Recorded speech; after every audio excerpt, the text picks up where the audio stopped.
growing up in a small town was a boring freedom, if that makes sense. I suppose what I mean is, outside of your basic life advice about avoiding strangers and creepy guys in vans offering candy, the small town life was safe in its familiarity. Our only family rule was commonplace and simple and easy to follow. Come home before the streetlights come on. Everyone born before the internet era understands that statement. It was one our whole town followed, to an extent. My family, though, they followed it religiously. Should we come home as those lights had come on, we got yelled at and grounded. Kiss your Dreamcast and Super Nintendo bye for that tardy transgression. My brother never told me the whole story about the time he came home late from his girlfriend's. He was shaking, stammering his words, pleading apologies before rushing off to bed. What was weird was that my parents never yelled at him. They talked to him in his bedroom, hushed voices behind the drywall, words spoken that I never heard, even despite eavesdropping. When I was 12 years old, I would understand why he never mustered up the nerves to tell me. My closest friend Reese invited me over to a sleepover in the dead heat of an early July summer. We had sugary drinks, chips, chocolate, and an onslaught of horror and thriller flicks.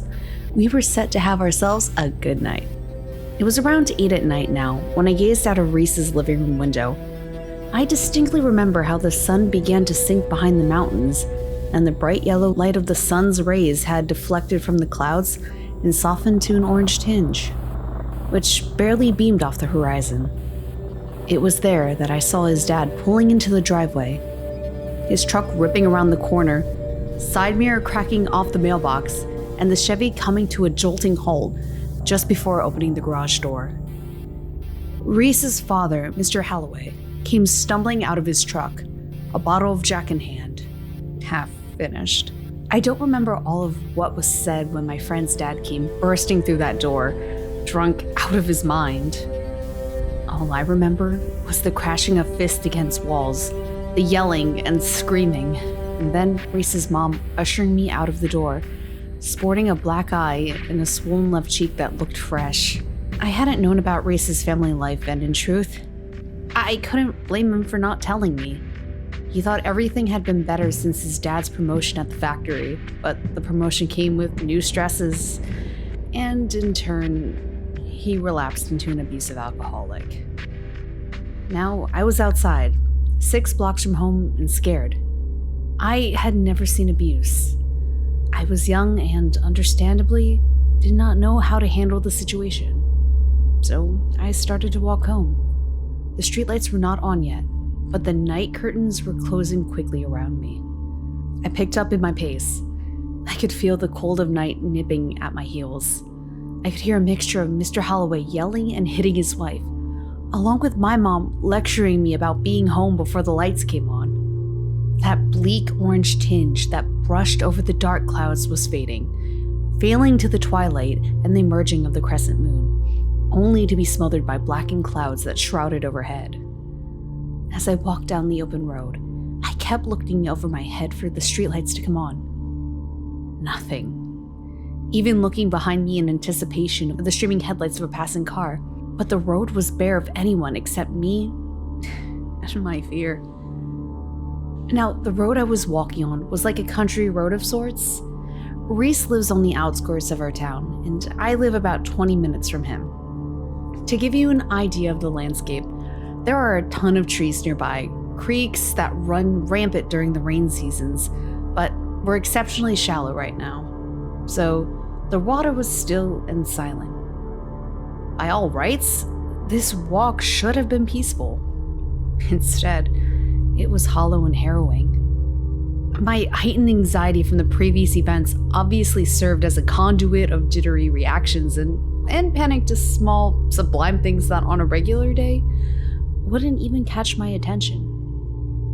But now, every move of a branch, every rodent mucking about in the brush had me jumping on edge. Even in that moment, I was rationalizing, trying to mentally usher myself into a calmer disposition. But Instead, my fear was served with a fresh injection of a perverse, creeping spine tingle when all the shrubbery and branches began twirling and undulating as if a powerful windstorm had just brisked through the county line. However, there was no wind. The air was still. The temperature was that of a warm, even hot summer night. Watching all the bushes and shrubbery made me power walk now, staring up at the streetlights, begging for those lights to flicker on and guide my feet back home. It was dark now. Night had fully smothered the sky. Only the waning light of a crescent moon, which had its twilight lamination become dampened, nearly choked out by the dark clouds. Still, the streetlights failed to flare. Instead, those shallow creek beds just off the road began to splash loudly behind me, then all around me. The hairs on the back of my neck rose, as if an icy hand of whatever lurking behind me, splashing about in the creek bed at night, was reaching out to throttle me. My power run became a full-on sprint. I looked behind me, trying to catch a glimpse of whatever was manifesting nature itself to defy its own rules and splay about, causing plants to move and water to crash. Nothing. There was nothing. I came to a skidding halt, nearly sliding backside against the pavement. I had to rationalize this. I needed a moment to think this through. There had to be a reason. Things like trees swaying and water splashing, they just don't happen without a reason. I may have been young, but I had a love and appreciation for science, for logic, and action and reaction. My search for the action was answered in the sound of a muffled, demented type of hoarse, guttural cry that sounded as if a person had made this cry. It likely tore their throat to ribbons, slicing the back of their voice box to a bloody mess. Yet it also sounded drowned out, as if someone was screaming abnormally loud through a pillow that had been taped to their face. Well, every action had a reaction, and the cry now had a body that drunkenly swayed out from the bed creek, just off the road, and shambled onto the road. Its bones cracked like the trees around us, still swaying about in the still air, assaulted by some unrelenting, unfelt presence. This thing was taller than me, perhaps about 6 feet tall. It looked up in the air, its body facing sideways to me, so I did not have a good look at it the entirety of the shadowy apparition. All I could see was it looking up, gazing at the dead streetlights, its arm cracking upright, finger with some type of long extension, perhaps nails? Long, tangled nails began to tap against the steel of the pole. Then its sinewy, frail body shuddered as it now faced me, and I could get a frontal view of it. Long, frazzled hair that looked unkempt. Then a smell. A burnt, coppery, expired stench that was thick enough to taste in the back of your throat. It tilted its head at me as if confused by my presence. I took a step closer, still at least a full block and a half away from me. And then I saw a chunk of its face, sling down from its jawline to its shoulder, flailing back and forth. The image was grotesque. I stepped back, shocked, until I realized that it was not something from its jawline that hung. It was its jaw, just torn off, hanging by a few fragments of what I could only presume to be bone and flesh. I had no intention of finding out, so I ran as fast as I could, desperately crying out for help, calling for someone to come and save me. To my horror, I watched my own neighbors watch me run and flail my arms towards them. staring at them with watery eyes, begging for help, only to be responded with closed curtains and sad looks. How could they do this? How could the people I have known my whole life watch this happen to me? I screamed insults more than Reese's garbage drunken of a father.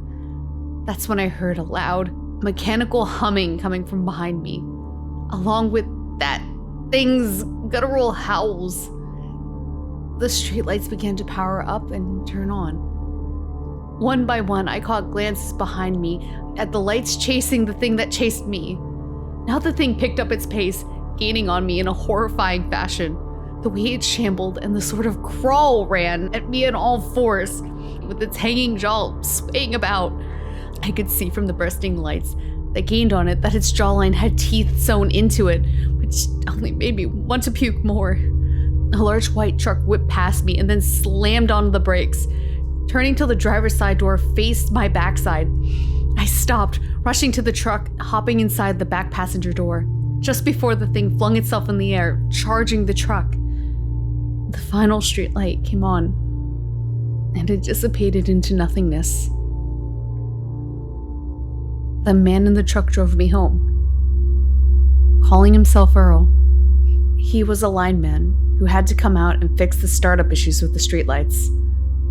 He yammered on about the old breaker systems in the town, seemingly unfazed by the otherworldly being that chased me and nearly smashed into his truck.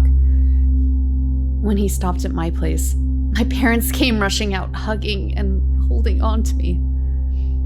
Before I was brought inside for the longest lecture of my life, I asked Earl one more time what had happened and why nobody helped me. He gave me an answer, albeit a vague one. I am a lineman's son, and we have brought light to the roads across the world since we made homes from clay and wicker. We have seen a lot. We have kept this world bright to blind the things that grind its knives in the dark. I won't say much about the folks that watched you struggle, and I am sorry about it happened. Just do as your mom and dad say, and come home before the lights come on. I felt unsatisfied by his answer, and in truth, in disbelief. I grabbed his sweater as he tried to get back in his truck. So, what are you trying to say, that guys that work the lines keep us safe from that thing? I was dumbfounded, and in truth, I felt cheated by his answer. All he did was laugh and point to the insignia on his city truck. Linemen were torchbearers and lamppost bearers in the old times. If our job was so safe, then why did we carry swords? He said with a smug smile before getting into his truck and driving off into the night.